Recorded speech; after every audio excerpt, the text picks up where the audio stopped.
What would you suggest to our leaders with regards to their campaign right now? Well, I am extremely disappointed in this campaign because I think what you said is exactly right, that we are underestimating the voter and we're boiling everything down to caricature. Michael Ignatieff is just visiting and doesn't care about Canada. He only cares about you. Stephen Harper is the second coming of Attila the Hun. None of these things are true, right? These are good, honorable people, I hope, who want to do good things for the community. And what is this election about? I just made a speech where I said, it reminds me of Seinfeld. It's an election about nothing. What issues have come to the surface? Can we even say what's the difference in the opinions of the parties on healthcare? I have no idea, right? But I know how long Michael Ignatieff spent living outside of Canada. So I've been deeply, deeply disappointed. And part of the problem comes from the politicians. I mean, we're the ones who make the angry speeches. We're the ones who approve the negative campaign ads and set the tone. And that's really a challenge because, quite honestly, we've got probably at least two political parties who are not interested in higher voter turnout. Higher voter turnout can actually hurt them. And so we get things like negative campaign ads. You know why negative campaign ads are effective, right? Every political consultant will tell you they're effective, but do you know why? It's not because they convince people to vote for your guy. It's because they convince the other guy's supporters to stay home. They're deliberately designed to suppress voter turnout. And I think that's really cynical. So we as citizens have to demand better. I've been spending the last couple of weeks loudly bleating about the need for there to be an urban agenda in this election, for us to really understand where the parties stand on cities.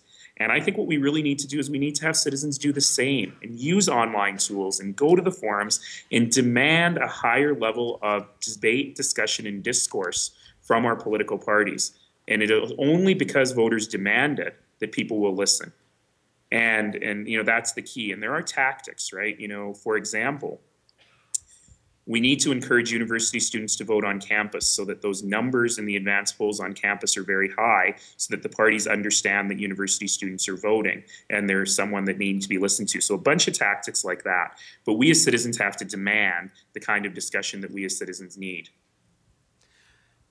Just a quick question. Is there any chance of you pursuing possibly a larger political role in the future once you're finished with being mayor of Calgary?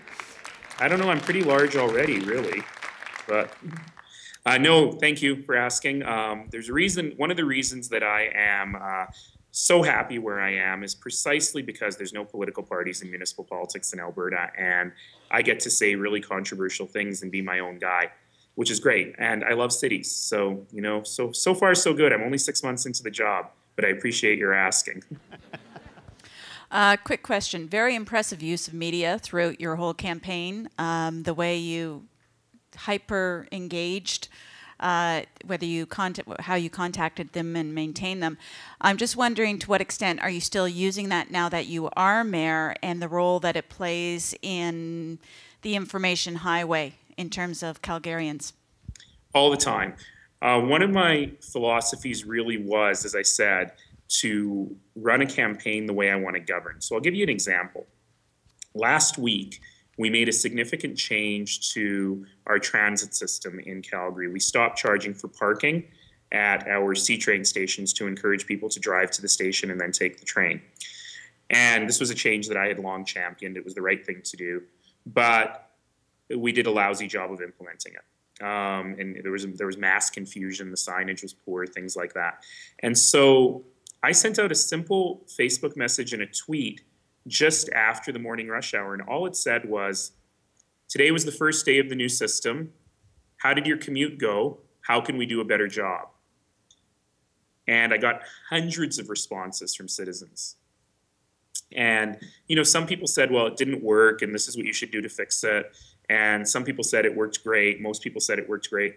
But by far, the most common response I got was, wow, thanks for asking. No one's ever asked before. And so that's really what we're trying to do. And we're finding the new tools are working really well. One of the other things I'm working on right now is we've invested a lot of money and a lot of time into a new budgeting process, which I call participatory budgeting. We're really trying to get the public more involved in crafting the budget. And so we're using a number of tools.